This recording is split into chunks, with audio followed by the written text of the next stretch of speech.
Jim, this session, looking at race, power, and urban spaces, in some ways is really right up your alley. It's the kind of some of the work that you've done in your career that has shaped the way all of us think about urban spaces.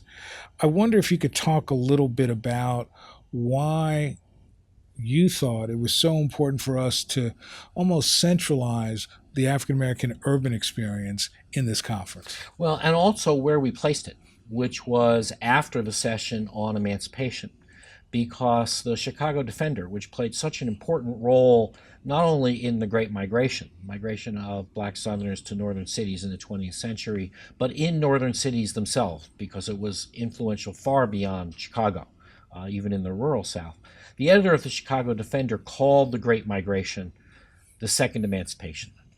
And his assumption, his way of thinking about the movement of black Southerners into northern cities during World War I and after, was that this would reshape not just African America, but America itself. And he was right.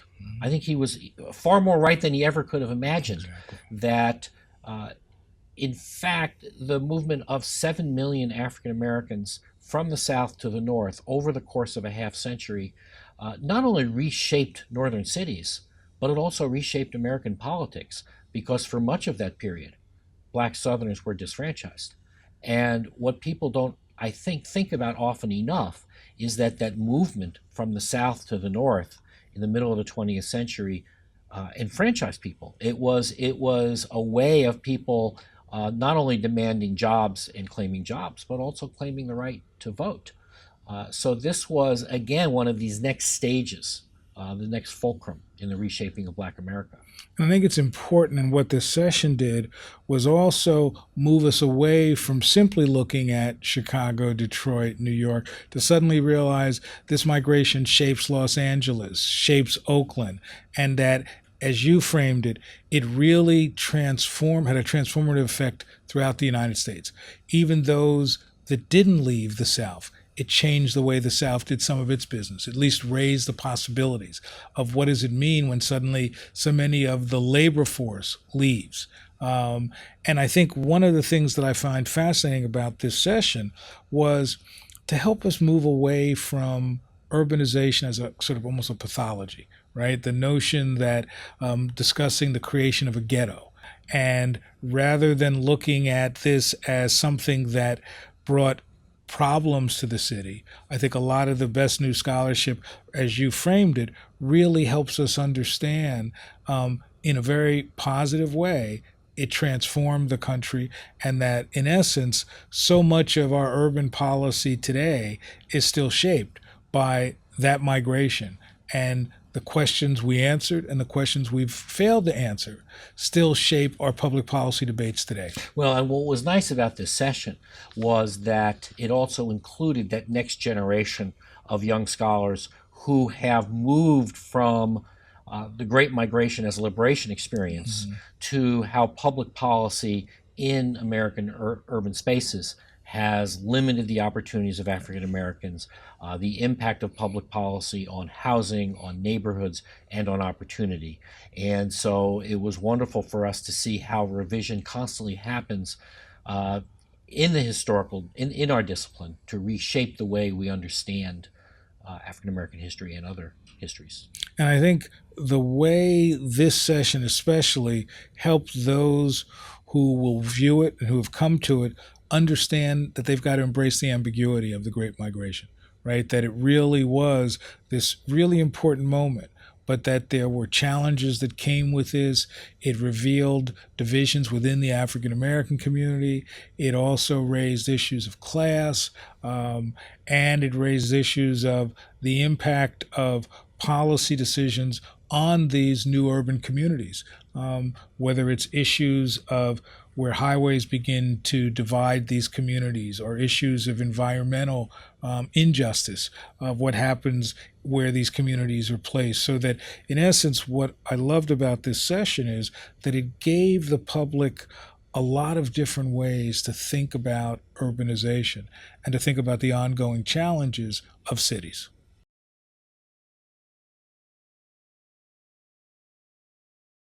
Good afternoon.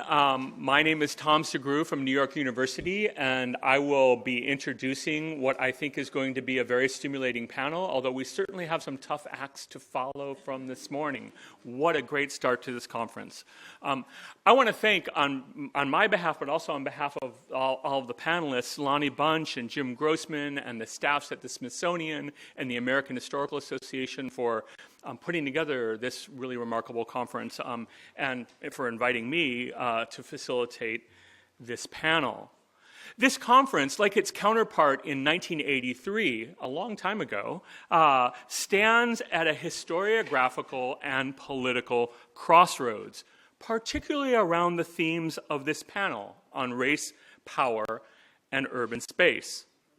The questions at stake in this panel and the projects that we're going to hear about over the next hour and a half or so, the questions at stake in this panel touch at the very heart of modern African American history, on questions of structure and agency, on questions of freedom and unfreedom, on questions of discontinuity and continuity, the relationship of Jim Crow and the present, the relationship of slavery and the 20th and 21st centuries, and what has changed in what ways and why. It touches on questions of segregation and integration, terms that perhaps are somewhat maligned or misunderstood in contemporary political discourse, but are at the heart of how we conceptualize the history of urban space. In 1983, the field of African American urban history was still very much in the shadow of the urban uprisings of the late 1960s, or as they were called then, urban riots, often perceived as the product of pathology.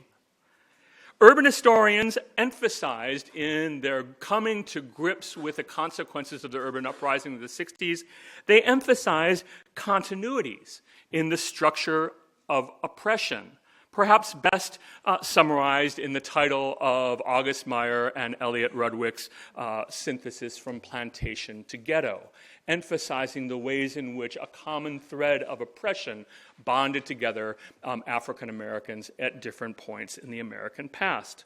The urban scholarship in that period focused largely then on the process of what was called ghettoization, using a term that had originally derived from a description of Jewish communities in Venice and applying it to African Americans and to some extent other ethnic groups in the United States.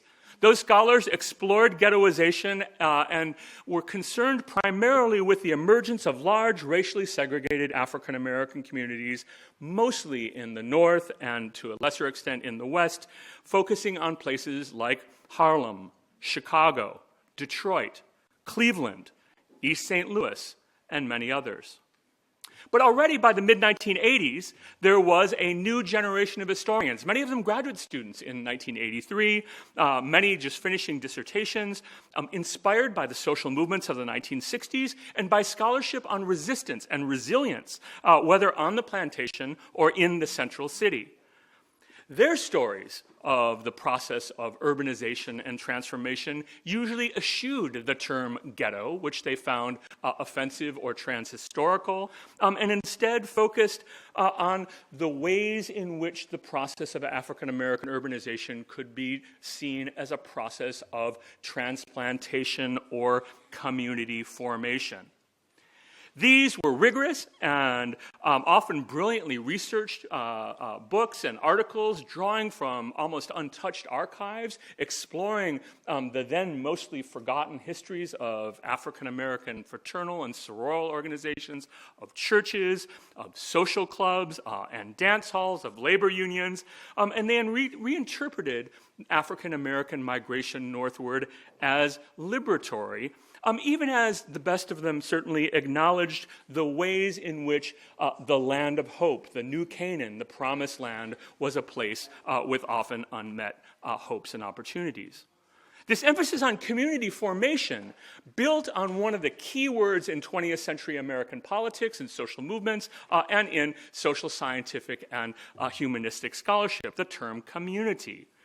Community organizations, community control, community economic development, or the blank community, the black community, the gay community, the women's community, etc., emphasizing the ways in which community created effective ties and bonds of solidarity that pulled people together, and looked at the ways in which urban institutions in everyday life fostered a community that offered resources to challenge the hegemony of a political economy, of a racist regime, of systematic discrimination.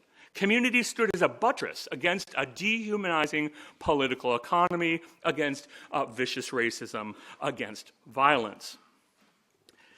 There was, in many respects, something optimistic, sometimes even romantic about these notions of community formation. We heard some critiques of that this morning, both implicitly and explicitly, in the discussion, the very rich discussion about unity. But at the core of both of these projects, of ghettoization and community formation, was an emphasis on power. Whether it be power mobilized at the grassroots to challenge and transform a brutal political and racist system, or whether it be power imposed from above. One of the most exciting turns in recent urban and metropolitan scholarship has been to mix up these discussions of power, to look at the ways in which those at the bottom sometimes unwittingly reinforced a misallocation of resources across metropolitan space, and how those from the top down may have played a greater role than those who argued for community formation and resistance suggested. In recent years, we've continued to see a spate of extraordinary community studies and studies of the different and disparate groups that constituted what once was perceived as a broad or unified community.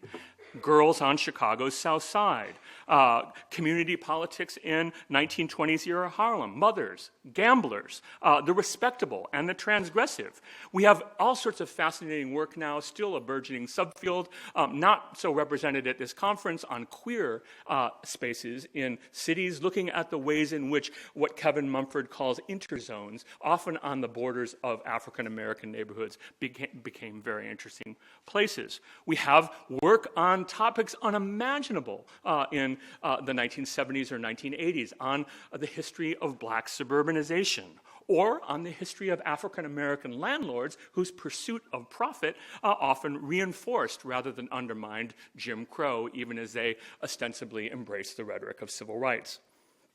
Now, in the aftermath of Ferguson, Baltimore, Chicago, African-American metropolitan history, the history of the ways in which race is constructed, deconstructed, reinforced, or undermined in metropolitan space has again moved to the center.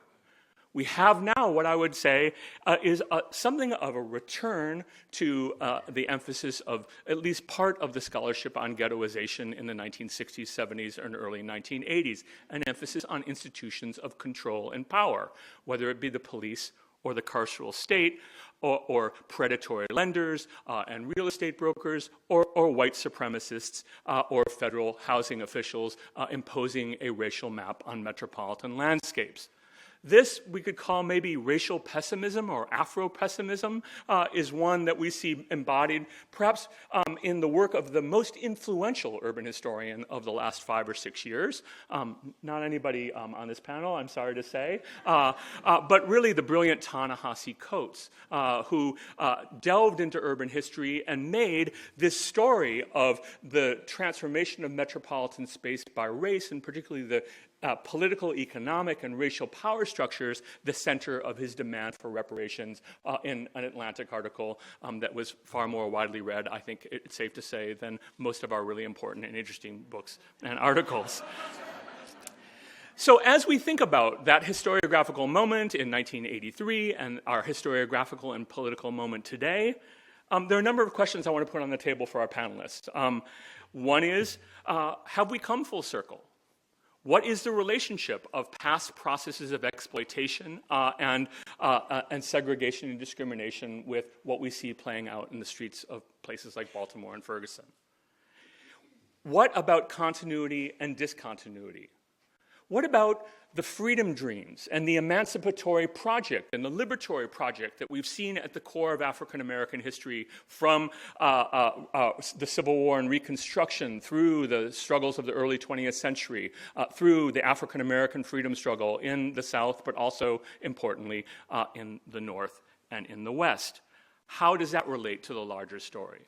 And finally, how do we begin to think about the projects of scholars in a national but also an international context, looking at the ways in which, as W.E.B. Du Bois saw race as the problem of the 20th century, as a problem not just of the 20th century United States, as Du Bois well knew, but also a problem that spanned the globe. Our panelists are all going to address different facets of this question. We're going to do them in order. Since you have your programs, I'm not going to introduce them at length. Leslie Harris from Emory University, author of an important, much important work on slavery and African Americans in the antebellum North. Nathan D.B. Connolly of New York University, author of an important new book on Jim Crow and African Americans in Miami and in the Caribbean, the circum-Caribbean world. Joe Trotter, one of the key figures who really invigorated the community formation scholarship with his path-breaking work on Milwaukee, on West Virginia, and elsewhere, combining labor and African-American history.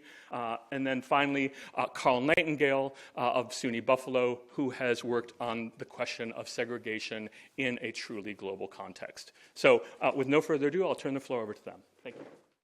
It's a thrill to be here this afternoon, and I just want to thank everyone who has made this possible.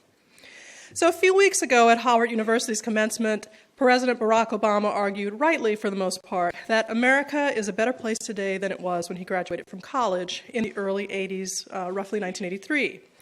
As part of his litany of progress, no doubt aimed directly at Donald Trump's repetitive braying to take our country back, Obama focused on the transformation some of America's cities have undergone. New York City, America's largest city where I lived at the time, had endured a decade marked by crime and deterioration and near bankruptcy, and many cities were in similar shape. Today, according to Obama, crime rates are down, and America's cities have undergone a renaissance. Embedded in both visions of American cities are assumptions about what makes cities successful and about how cities figure in the nation's success and its self-definition. But few of these definitions by historians, politicians, or even by urban dwellers themselves attend to African American histories in cities as a key element of defining success. In fact, arguably the reverse has been true. The African American presence has been tied to a city's failures, and cities with large African American populations are seen as not emblematic of the United States. Regardless of the checkered ways in which the general public has regarded the African American presence in cities, from the time of the Great Migration to the end of the 20th century, African American populations in cities have grown, even through the 70s and 80s, which many today see as a nadir of urban life in the United States. Although many have focused on northern cities as the main beneficiaries of the Great Migration from rural to urban areas, southern cities too experienced this expansion. So in many cases, and regardless of how the general public has viewed them in cities, African Americans have seen urban areas as a site of opportunity and potential. Now, what do we mean by successful cities? We can use any number of measures, but most important, I think, is the centrality of a city to the state's, nations, regions, or nation's sense of itself.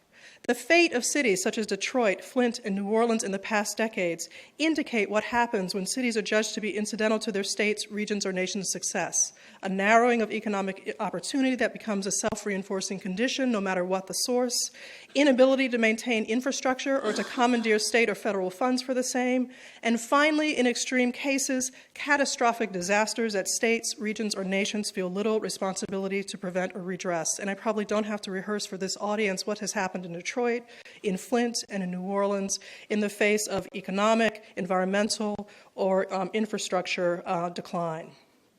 In the context of judging urban successes and failures, the history of African Americans in cities north and south is conflicted, paradoxical, but also full of surprises. There is no moment in African American urban history that was easy, yet some, even many African Americans sought out urban spaces, northern and southern, as pathways to greater freedom, autonomy, and economic and political success in the 19th and 20th centuries. And urban spaces have also fostered the creation of many African American institutions.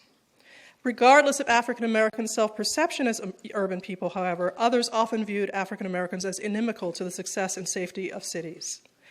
My larger paper examines a number of moments in African American history. I'll just briefly rehearse some of those moments here. During the colonial period, African Americans were foundational to the establishment of most North American cities. Their coerced labor created and maintained basic infrastructure and was also vital in many cases to the military defense of European colonists in cities in the colonial period, including defense against Native Americans. Most of these cities, of course, were also rooted economically in the circumatlantic slave trade, either as points for selling slaves, slave-produced goods, or provisions for other slave economies. As we move to the 19th century with the end of slavery in the North and a continuation of slavery in the South, we have our first paradox in terms of African American experiences in cities. The wealthiest free black community was not in the North where slavery had ended, but in the South. What are we to make of the fact that New Orleans, the largest slave market in the country, an entryway into the most dreaded forms of slavery in the nation, in that city, 650 free blacks held $2.3 million worth of real estate? Philadelphia, capital of the anti-slavery movement, was a distant second, with 77 blacks holding $327,000 worth of real estate. In the southern cities of Charleston and New Orleans, 60% of free black men held skilled jobs. In the three northern urban centers of the anti-slavery movement, New York, Philadelphia, and Boston, fewer than 10% of black males held skilled jobs, and less than 1% of blacks were property owners. These upside-down figures are a result of one of the paradoxes of black freedom. Whites allowed more space in the economy for blacks under enslavement than they would in freedom. One New Yorker's attitudes towards emancipation in the pre-Civil War era says it all. The law's freedom, let the laws take care of him. In other words, if whites did not own blacks, they refused to employ them as free people, concomitant with their potential or actual skills. And over the course of two emancipation eras, the first in the North and then in the South, whites excluded free blacks from full participation in the economy. And let me be clear, I'm not saying that blacks could not survive in freedom, whites could not understand freedom. It's whites that were damaged by slavery, to just reference the previous panel.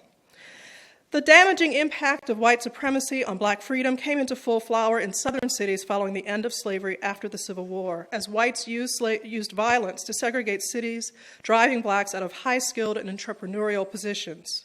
One area I think as historians that we could examine more closely as a collective phenomenon is the violence that occurred in smaller urban areas and that reflects a widespread white supremacist anger against black economic sustenance and political activism. In many of these smaller cities in the nation, black-white populations might be 40-60 or 55-45, with the result that there were enough blacks to sustain businesses among themselves, as well as to provide some services to whites, and also enough blacks, if voting, to truly influence politics. The 1898 Wilmington, North Carolina race riot is emblematic of this moment.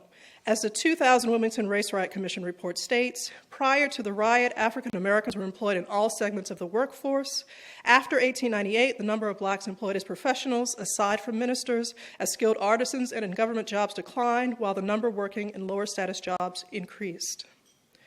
Whites' use of violence to drive African Americans out of urban areas is a dramatic hallmark of the urban Jim Crow, in which mainstream America defines successful cities by the degree to which black populations are either completely under white control, made largely invisible via residential segregation, or completely removed.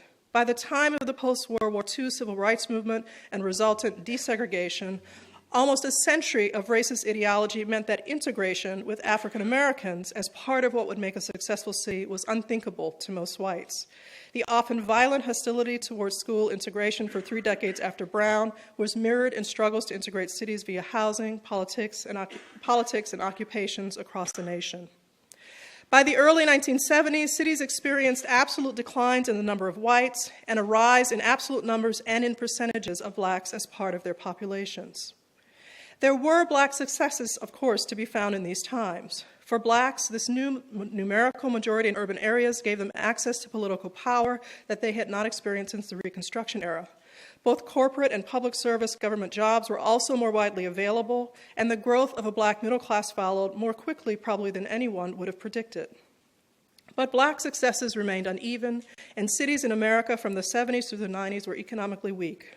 The weakness resulted from white and middle-class flight and the resultant loss in wealth, from deindustrialization, from the difficult U.S. economy, and from a general sense that cities were not the center of the nation's well-being. In addition to these structural issues, however, the face and fault of urban failure, not always, but often enough, was Black in discussions of crime, of political corruption, and that political corruption at levels far lower than the unequal policies of the segregation era, of failing urban schools, and of joblessness. From New Orleans to Chicago, from New York to Oakland and LA, if there was a problem with the city, the Black presence was part of it, often termed the underclass. Thus, it should not surprise us today that for many cities, Renaissance means the movement of whites back into the urban core and the displacement of Blacks of all classes who held on through the economic and political disinvestments of the post-civil rights era. Conversations about economic revitalization erase that work completely, as if those people and neighborhoods literally didn't exist before whites, quote-unquote, moved back. One young person moving to Detroit following graduation from college described his excitement.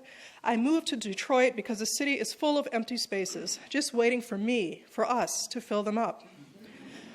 Unfortunately, this well-meaning remark is full of assumptions and absences. The absence of those who built those empty spaces, assumptions that they didn't work in it, live and love in it long before he arrived, and that they may still be there.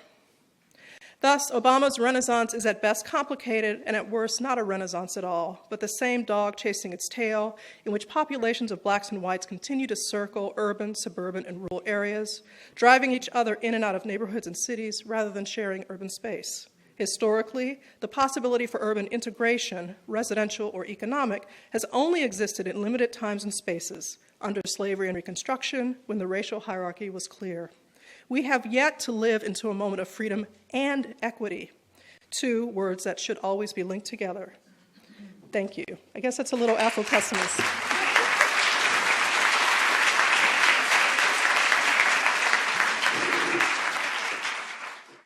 Good afternoon, family. Herbert Brooks died horribly in July 1920. But he couldn't say he wasn't warned. They told him. Miami's Colored Board of Trade told him only, quote, the best and respectable colored people, unquote, should consider immigrating to Miami. A collection of Black American landlords and entrepreneurs, the board took out ads in newspapers across Afro-America, maintaining that they would, quote, assist the authorities in making it decidedly unpleasant for the low and criminal elements of all races, unquote. Herbert Brooks, it seemed, was low and criminal. A yard man born in the Bahamas, Brooks had been accused of sexually assaulting his 55-year-old female employer, white. He died just outside Daytona Beach, his brains bashed on a railroad crosstie. Moments before his death, Brooks seemed safe enough. He had been shackled and seated between white law enforcement officers traveling on a northbound train toward Jacksonville, where he was to stand trial. But according to accounts from the attending officers, Brooks jumped through the train window to his death, again being shackled and seated. Many Black people who suspected foul play did not blame the white officers. They blamed the Colored Board of Trade. Frankly, so do I, at least in part, but that's not the important part. Understand first that the death of Herbert Brooks represents but a single example of a complex historical relationship between Blackness and property, indeed, Blackness as property. I describe Herbert Brooks' death in my book, A World More Concrete, and there I use Brooks' demise to explore the political intrigues between American Blacks and West Indians in a city, Miami, that by many accounts was barely America. Here it serves as a jumping-off point for thinking through one possible future for the African-American past, a desegregated accounting of anti-Black racism and its political economy. I argue today that in advancing the public debate and popular meaning of African-American history, we need to take a fuller structural understanding of white supremacy squarely into our next generation of scholarship. That means, in part, understanding the entangled history of civil rights and property rights. That requires more, facing those archives, artifacts, and accounts that reveal forms of ownership and violence we often deem acceptable, if not desirable, in the agentive lives of Black people, when that Black agency threatens to cost, or in Brooks's case, actually does claim the lives of other Black people. To make this all a bit more concrete, I return briefly to our opener. Herbert Brooks belonged to a group once called the Overseas Club, which was an organization that argued that Miami was not actually part of America. Apparently, a majority of black people in South Florida in the 1920s were British subjects from the Caribbean. And to meet their needs, the Overseas Club ran schools on the British curriculum. They celebrated British holidays. They asserted that America's Jim Crow laws did not apply to them. As Americans, the Colored Board of Trade and their partners, the Colored American Legion, had other ideas. They claimed to speak for the, quote, progressive Negroes who are citizens of Miami, unquote. The group's members advocated not just the expansion of law enforcement, but also argued for extended American military involvement in the Pacific, Latin America, and the Caribbean Sea. They also helped to corral the low and criminal. When faced with what were undoubtedly lethal accusations by his alleged white victim, Brooks searched hungrily for refuge, sanctuary. He hid among the labyrinthine wooden shacks of Miami's colored town, only to be retrieved by an armed posse of American blacks, led by the Colored Board of Trade. It was these black Americans who handed Brooks over to white officials. What were the Negroes thinking? Without having any sense of what personal motivations were involved, we know that it had been only a year since the Red Summer of 1919, which saw white terrorism sweep across over 36 American cities. Brooks's fate in that context certainly seems foreseeable. The aftermath, however, might not have been. Overseas Club members found a 400-person mob created a 400-person mob to attack black American businesses. They organized boycotts of U.S. Negro storefronts. Some even assaulted black Americans on the street, and they organized mass protest marches to reassert their control of colored town streets. What appears on its face to be a moment of black-on-black disunity must be appreciated as steps taken by colored people toward competing visions of racial solidarity, and indeed, competing notions of property. Funny thing, property. On the one hand, the pursuit of property drove black people's freedom dreams, to answer the chair question from earlier. Following the hope of emancipation and the fading promise of Reconstruction, black people across the Americas traveled far and wide for economic opportunity and quite often bought land on which to settle down. In even more elementary terms, as has already been discussed, the first form of ownership was, of course, owning oneself and taking fuller hold of one's right to make meaning outside of the conditions of bondage. However, on a second hand, property, like so much else post-emancipation, existed as a result of contract. Under a U.S. Constitution that guaranteed neither civil rights nor voting rights as positive rights, African-descended people turned to property rights and gun rights as the principal guarantors of citizenship. The very act of self-possession, as Saidiya Hartman reminds, did not, quote, liberate the former slave from his or her bonds, but rather sought to replace the whip with a compulsory contract and the collar with a guilty conscience, unquote. Unquote. And as part of the economy of conscience and property, black people often demonstrated their respectability and expanded their personal and political means by acquiring land, buying municipal bonds, and leveraging their payment of property taxes to force negotiations with white elites and officials. This was alluded to earlier by Professor Gray White. Many New South cities in particular needed black investment, in fact, and readily allowed black business people to own and pay taxes on land that segregation statutes kept these same owners from actually living on. Black landlord, white tenant thus became a widespread and still widely overlooked paradox of Jim Crow America. Within America's racial construct, there is still a third hand of property, a lesser-known feature of blacks and whites negotiating the terms of ownership, political pragmatism, and the reach of white supremacy. One proved his or her fitness for citizenship in two principal ways: through the acquisition of property, and secondly, through the willingness to commit, abet, and merely allow violence against black and brown people. We know much about the brutalities of tenant farming, convict leasing, a Jamaican apprentice system, and broad black disenfranchisement. And we know how these and other forms of violence set the terms for what counted as acceptable state formation, indeed, for liberalism in the Americas. There existed, though, another strain of racial statecraft and anti-black violence as discipline that shaped the relationship between white supremacy and capitalism. It's a strain not often talked about in celebratory histories of labor insurgencies, but it's one that ran through black capitalists who were trying to work their way into the administrative state of Jim Crow America and the New World colonies. It seemed that gaining property was one thing, but being able to hold that property was quite another. In order to have and hold rights consecrated in property, black people had to direct their violent powers principally in one direction, toward other black people. Put another way, securing progress under liberalism meant actually using legal and extra-legal forms of violence to defend one's social and group standing, one's racial position, one's blackness, as vigorously as one protected one's house or land, and doing so with whatever forms of state violence were deemed acceptable for a given age. Lynching in the 1910s, police in the 1940s, drones in the 2010s. Forgive me, I'm jumping ahead. Thanks largely to scholarly innovations by critical race theorists, we have learned since the early 1990s to consider whiteness as property. Cheryl Harris, of course, illustrates powerfully how belonging to the perceived white race functioned as a kind of property rights. And whiteness was property in the sense that it was a distribution of entitlements. You could actually hand it down in hereditary fashion. You could get it by belonging to certain associations and so forth. Passing for white was an assumption of said property right as well. Now, the future of the African-American past requires a fuller appreciation of blackness as property. I'm not talking about black people simply acquiring things or even being turned into things. Rather, blackness is something in which both white and colored people made repeated and often with state help possessive investments. Under Jim Crow, black subalterns, as they had at other times, created a world outside of dominant discourses, coterminous with dominant discourses, and at times even nested within the very discourses of white domination.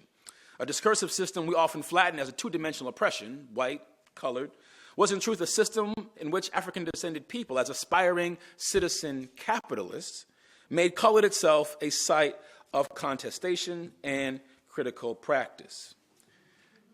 The colored-only signs of Jim Crow America came to us in large measure through a set of negotiations between black property owners and white power brokers.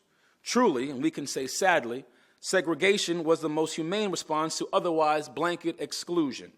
Property owners literally brought their tax receipts, deeds, and other capitalist freedom papers to get black people a train station waiting room, a water fountain, or a bathroom where otherwise there was none.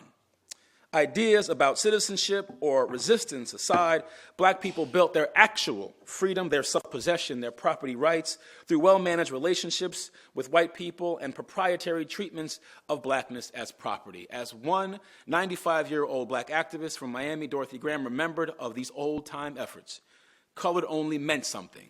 It was yours. But making America yours again meant abetting or affirming white supremacist violence, for black property claims were forfeit outside of the parameters of white power. When Miami's Colored Board of Trade did what they did, they were working within a very confined set of acceptable political expression. And this, of course, was a common occurrence. Blacks abetting lynchings in 1901, the members of the St. James AME Catholic or St. James AME Church assisting a lynching there. The famous 1955 lynching of Emmett Till could not have happened without a measure of black assistance and so on. And whether black people were sincere or coerced in their cooperation with these and other murders is perhaps existentially important, but politically irrelevant. They are nevertheless historical, and for that matter, above all, they are worthy of our attention. When you don't comply, of course, you get Tulsa, Oklahoma, which in the summer of 1921, you have a thwarted lynching, one person is not killed, so therefore they have a pogrom that displaces thousands, burns down 1,000 residents, and so forth. Black business people in Tulsa who had records of white commercial or consumer debt saw their ledgers destroyed as part of the broader erasure of black wealth. One black minister, J. Luther Martin, described in July of 1921 in Tulsa, quote, "The colored people lost all their holdings in oil and their homes and property, as well as their books. Their receipts and the like were destroyed in the flames," unquote. What you see there is a mass property transfer from black to white. Jim Crow's paradox solved.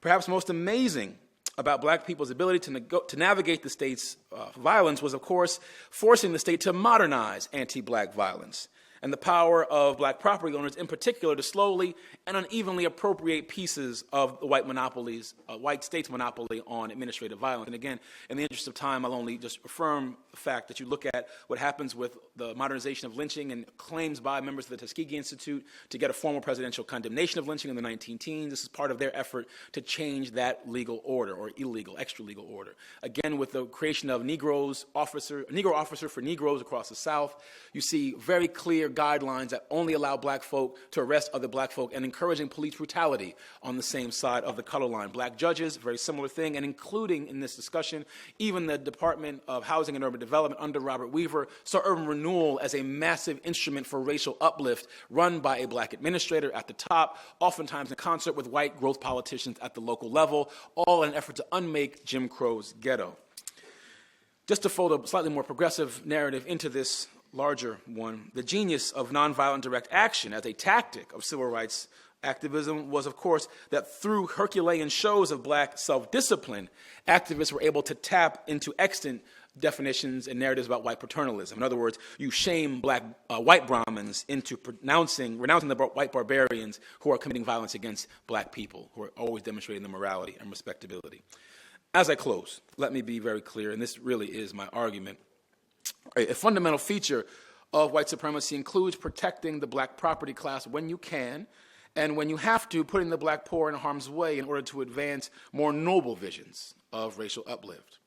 Even more fundamentally, given the interwoven politics of contract, wealth, and white expectation, both the classical liberalism of the Jim Crow era and civil rights liberalism were both designed to do the same thing, though admittedly through very different instruments, to protect the property contract above all, and only secondarily, and for its own protection, to expand property rights as needed to nominally broader slices of the polity. In light of this history, it would be a mistake to conflate progressivism with overcoming capital. For when it comes to formal protest, in most instances, overcoming capital was hardly the point. Rather, because of the foundational place of property in people's political imaginations, post-slavery, social movements in general tend to be less democratic than they are redistributive, looking for a bit more, and by extension, perhaps even definition, a bit more of the state's right to kill in defense of property. To this day, to be an activist, in some cases, to try to target white supremacy without targeting capitalism, and it makes it very difficult at times. Our past is indeed our future. The murder of Herbert Brooks, the realities of non-white police brutality, profiteering, displacement, and yes, even the drone war and deportation practices of one President Barack Obama. Each of these and more echo a form of decidedly liberal politics, property politics, in which people secured authority and entitlements from violence committed against non-white populations. We will surely bear witness to this violence, fall victim to it, and at times even enable it again and again until we do something about it. When it happens, we might not be able to believe it, but we won't be able to say we weren't warned. Thank you.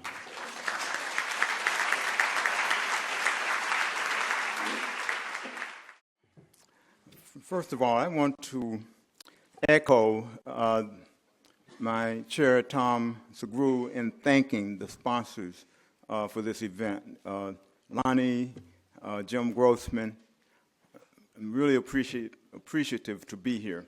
But also, when I got on the shuttle yesterday, I said, is this a conference or a homecoming? I see so many people that I haven't, friends and colleagues that I haven't seen in a long time.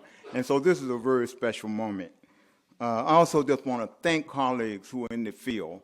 The paper that I wrote is really indebted to a lot of scholars who have been working for decades on these issues.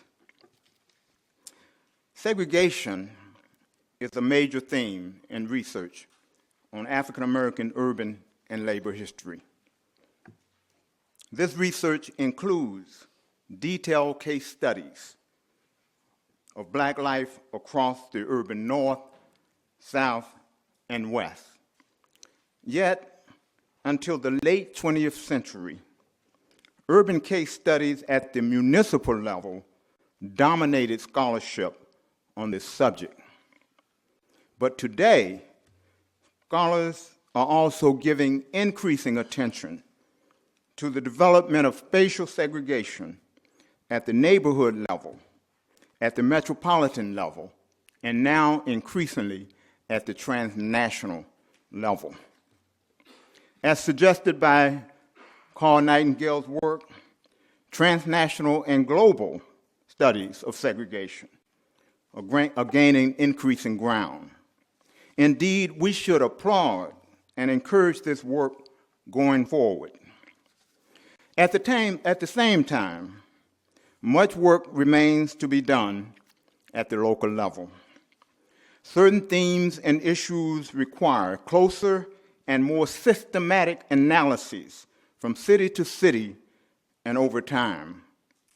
3 items stand out. 1, African American housing pioneers and the armed defense of their homes. 2, fatal housing conditions as catalysts for grassroots movements for social change. And 3, the role of government housing policy in the creation of race, class, and even intra-class divided cities. Let us turn first to the housing pioneers. During the Jim Crow era, across urban America, certain streets became known as white supremacy deadline streets. When black housing pioneers crossed these borders, they encountered violent white resistance. Mob attacks on pioneer black homeowners is widely known. We also know that some pioneers took up arms and defended their homes against mob violence. The case of Detroit dentist Henry Ossian Sweet and his family is well documented. During the 1920s, when a mob attacked his home, members of the Sweet household opened fire and killed a member of the mob. The NAACP soon launched a massive campaign and helped to free the Sweets from murder charges. Yet, African Americans' armed defense of their homes is an underexplored dimension of the U.S. system of racial apartheid. The Sweets were not exceptional. Even in Detroit, in the summer of 1925, another pioneering black family opened fire on a mob on the city's northwest side, injuring a white youth. Thousands of white residents had blocked streets around the home up to 7 blocks away. The mob had shattered nearly every window in the house with bricks and other objects hurled at the home. After the shooting, the police then rushed in and arrested all the black occupants of the home.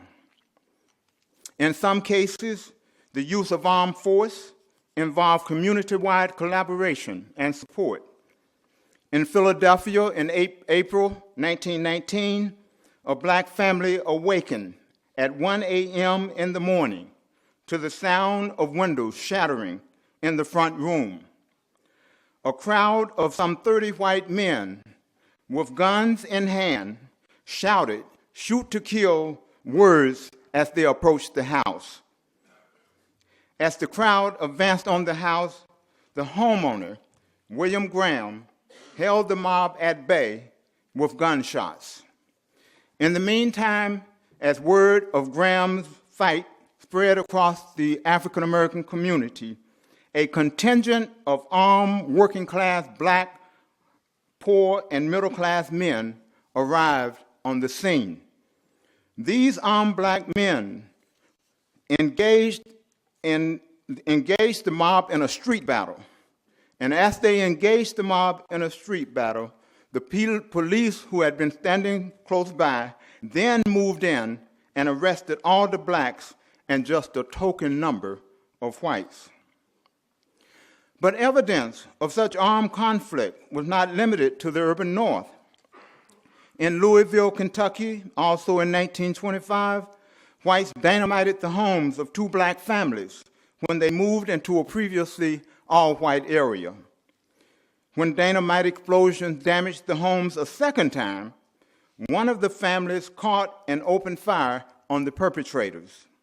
The mayor of the city then intervened and ordered police to prevent mob violence on black homes, at least those 2 black homes.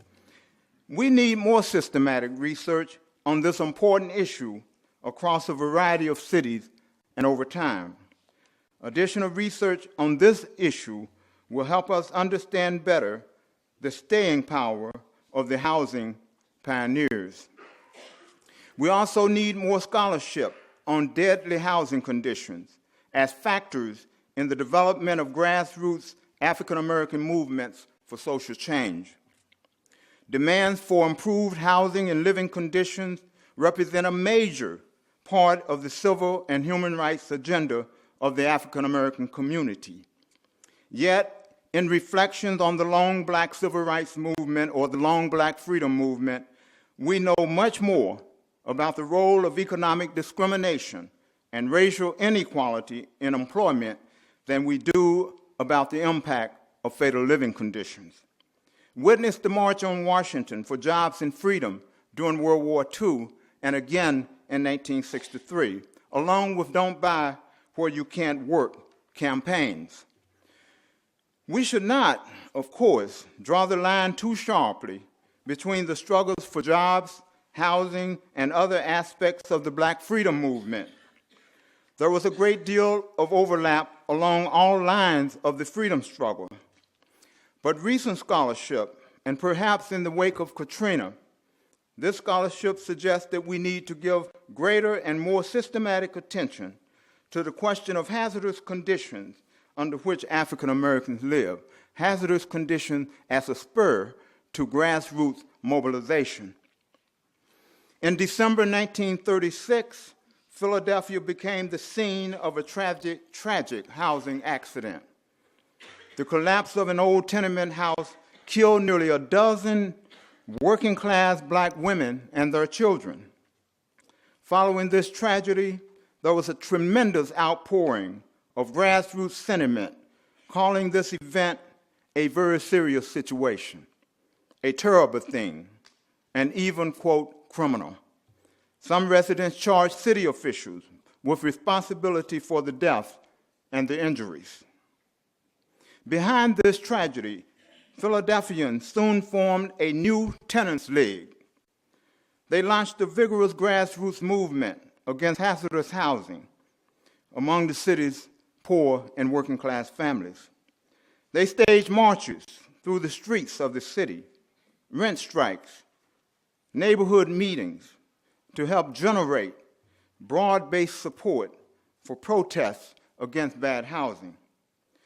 Their efforts also produced concrete results in the establishment of the Philadelphia Housing Authority and later the building of two low-income housing projects, the James Weldon Johnson Homes and the Richard Allen Homes. Finally, another area that I would suggest that we work in has to do with the impact of class and the impact of public housing policy on intra-class relations. We know a great deal, for example, about the role of government policy in creating racially fragmented urban housing markets. We also have a growing body of scholarship on how these policies also created class-divided Black urban communities.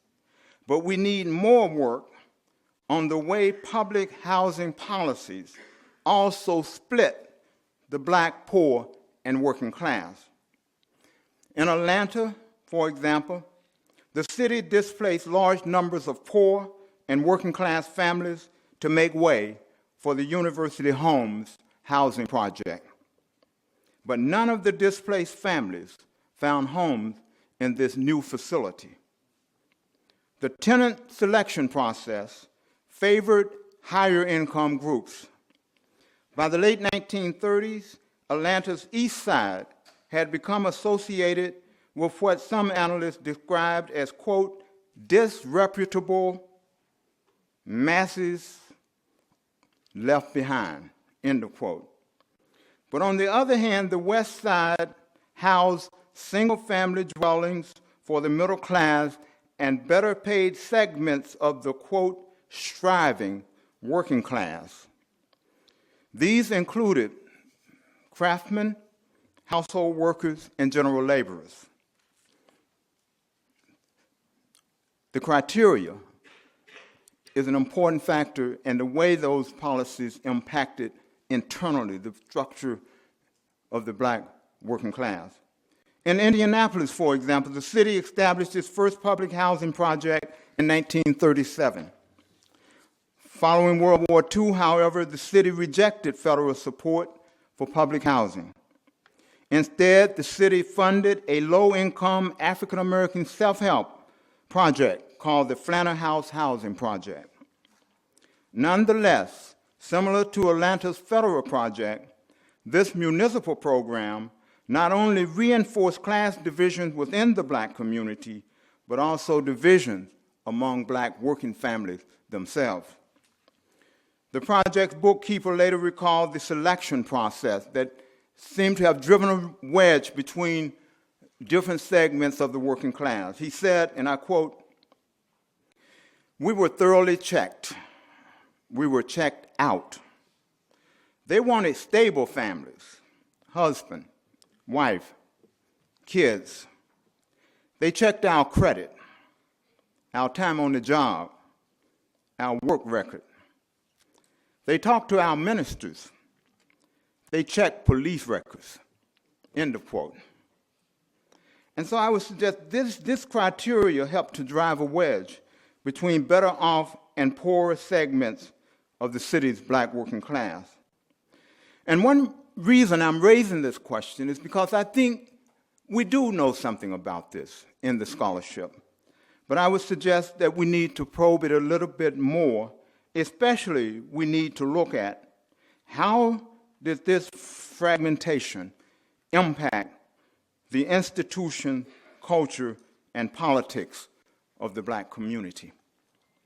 In conclusion, as suggested at the outset of this paper, transnational scholarship, which you will hear about in a minute, should remain a top priority in future research on the class and racially divided African American community.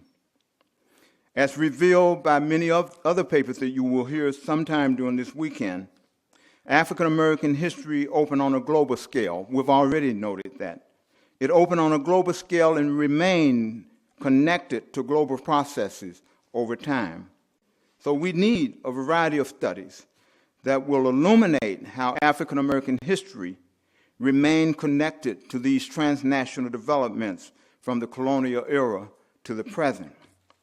But at the same time, I would equally argue, as suggested by the history of black pioneers, destructive housing conditions, and the role of government policy in creating class-divided black urban communities, we must also deepen our understanding of developments at the local level. African Americans lived and had their being in particular places and times. Let us remain attentive to these lived experiences, even as we expand our understanding of these transnational and global connections.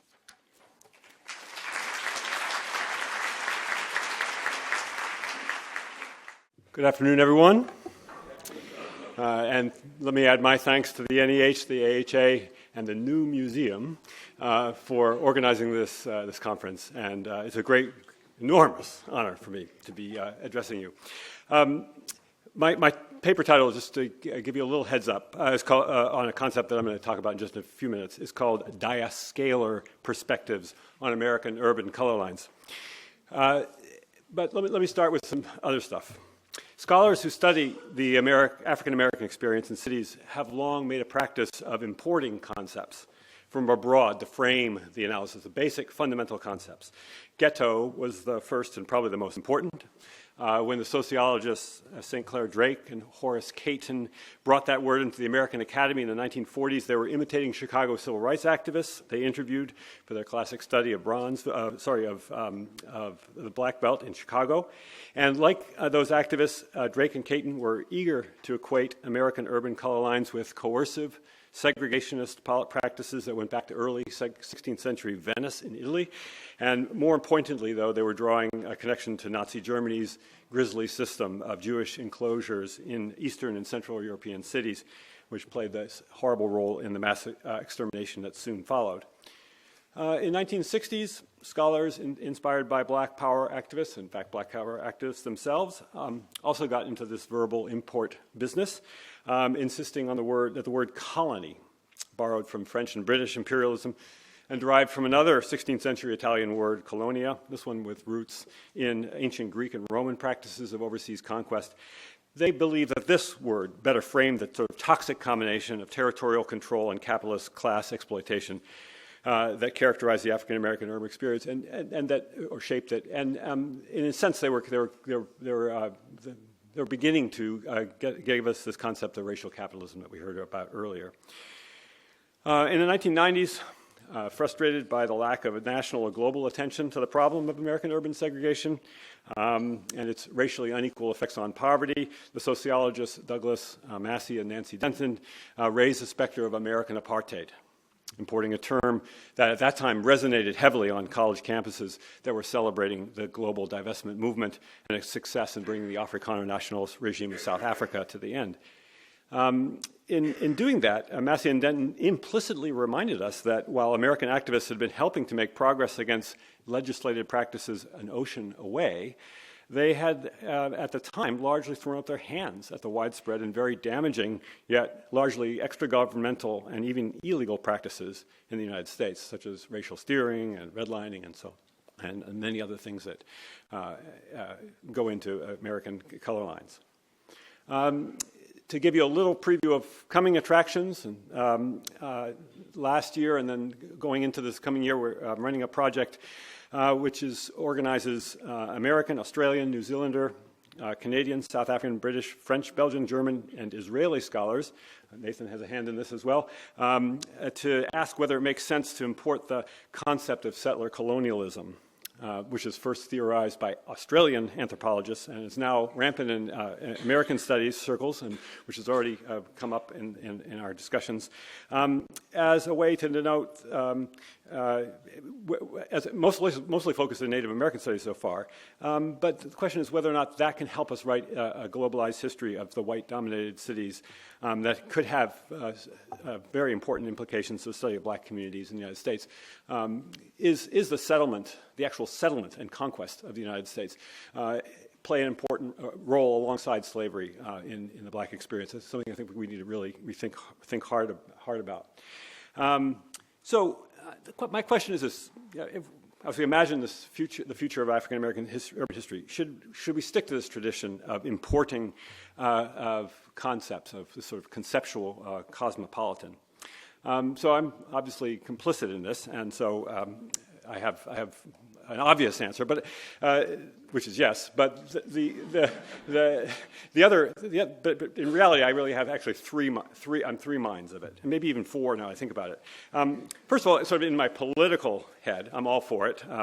Words like ghetto, colony, apartheid, and settler all call immediate and multifarious attention to the injustices that continue to frame much of the urban experience of black Americans.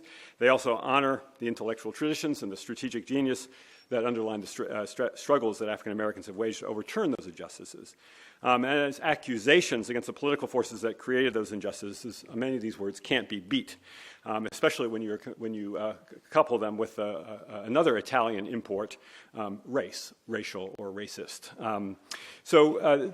We shouldn't give up the shock value, the indictment that these words carry with them. I think it would be a major mistake, especially at a moment when the movement against these injustices is showing really strong signs of renaissance.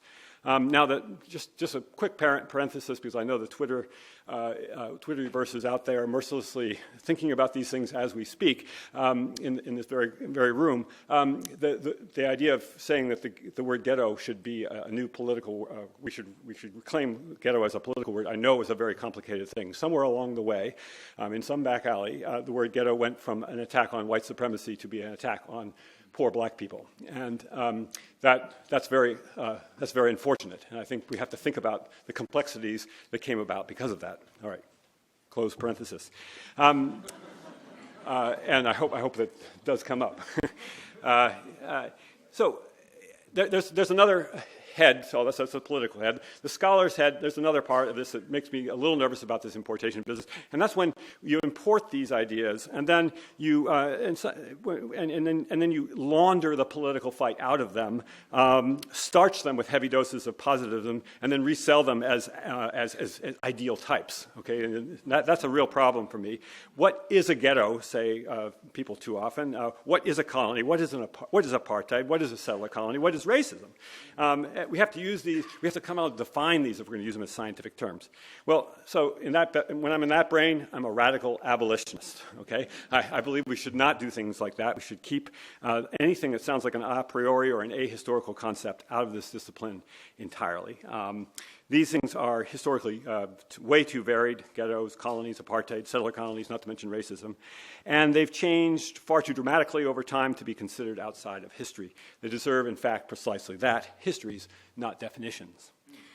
So that brings up the third attitude, and this is one that Joe was just telling you that I was going to talk about, and that is the idea of using these concepts in terms of transnational histories, or as I'm going to call them, diascalar histories.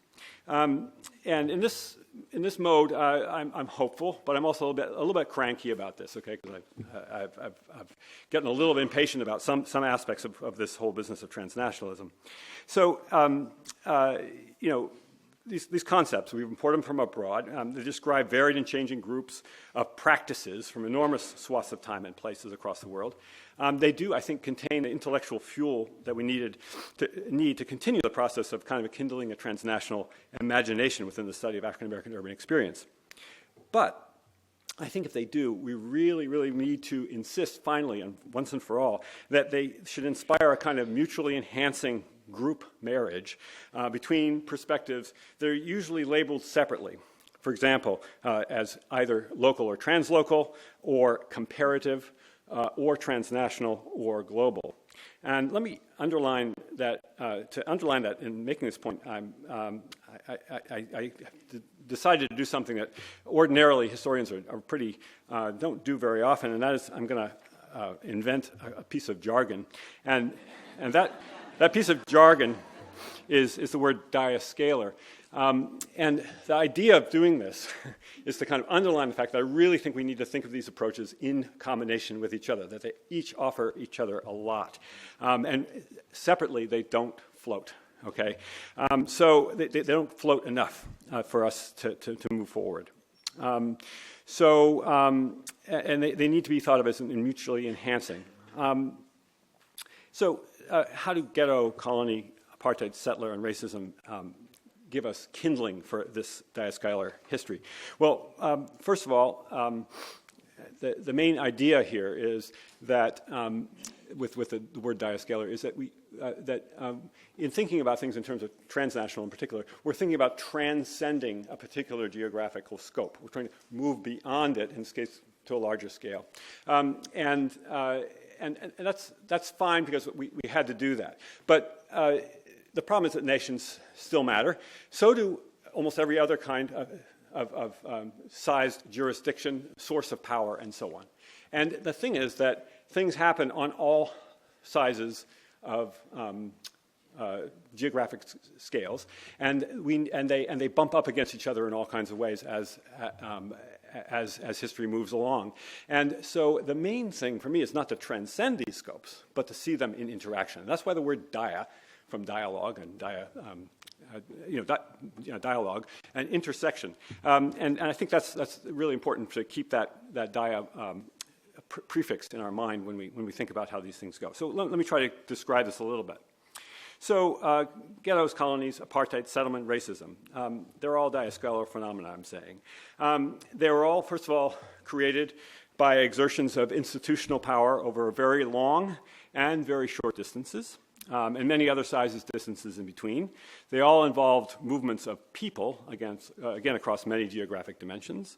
They also involved multi-scalar flows of money, once again through a variety of large, medium, and small institutional channels. They all involve flows of ideas, often big global ideas, such as race, that often have to be adapted for various regional, national, hemispheric, oceanic, local, intimate political purposes. And indeed, here's where the rubber of my sort of abstract mongering and neologisms truly meets the road. As these big flows of power, people, money, and ideas traveled from one place to another, changing, adapting, and diversifying in response to other historical phenomena operating at all different sorts of geographic scopes, they all coagulated into different kinds of practices.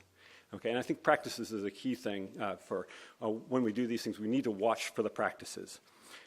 Because to segregate a city, as I argued in a very, very, very long sentence on page 12 of my book on segregation, you can opt from a whole vast range of possible practices. Some of these things we know very well: mobs, we alluded to them right now, restrictive covenants, first-time homebuyer financing. You know all these things: public housing. Forced removals, past laws, you can go on and on, right? You can imagine that list going longer and longer. And in fact, the interesting thing is not only are there so many of them, but there are different combinations of these practices that can come and go over time, and that makes them even more complicated. So with all those things, and each of these some of them are more appropriate, more or less appropriate for export and import to any number of, for any number of reasons between various different places around the world, and no matter how deeply connected those places were. So if you read the evidence with all this in mind, I think it's impossible for a historian to show that these practices were, first of all, traded worldwide, and also that they traveled, as they traveled and as segregation has put them into practice in any given locality, whether it's in a single city, across a whole colony, or a nation state, across a whole region, or even a whole hemisphere, they could also become increasingly similar or they could also become rapidly diversifying combinations of practices. So again, faced with that evidence, a diascalar historian of urban color lines needs to be both a lumper, somebody who sees things all together, and a splitter, somebody who splits everything apart, and a measurer of time and the size of things, and use that all to explain things.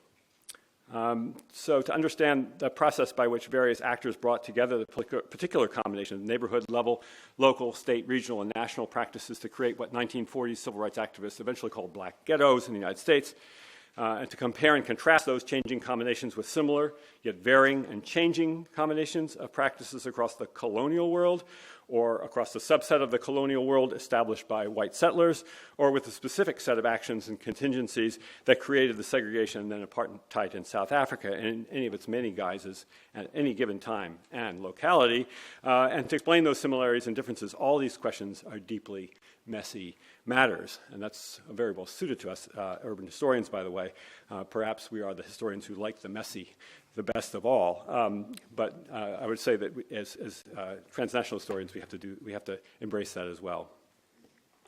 I don't have time to go into a detailed explanation of some of the things that I wanted to talk about with U.S. and South Africa.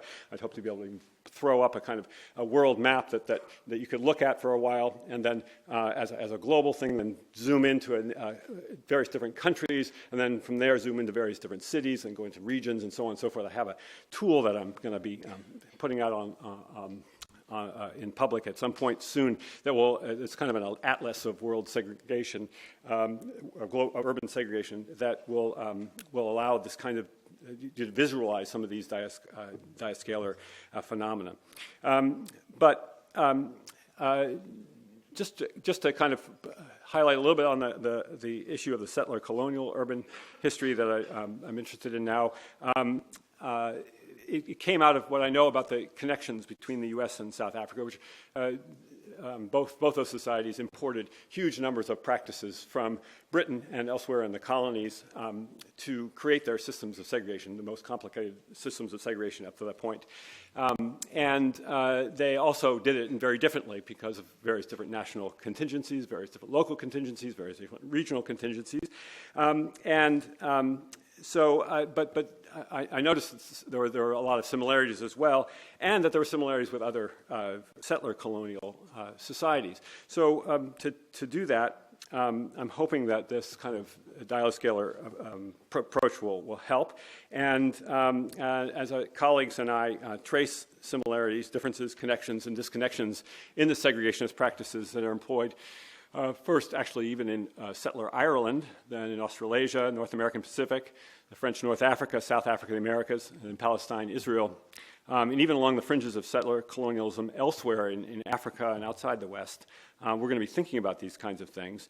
Some of the questions that I think will animate us are to what extent do settler revolutions, which are these major transformations of societies, to what extent do these this common with their, these revolutions with their potent combination of migration, of conquest, and subsequently skewed systems of land control and commodification leave their marks on the cities that settlers founded or rebuilt with projects of radical and permanent territorial transformation in mind?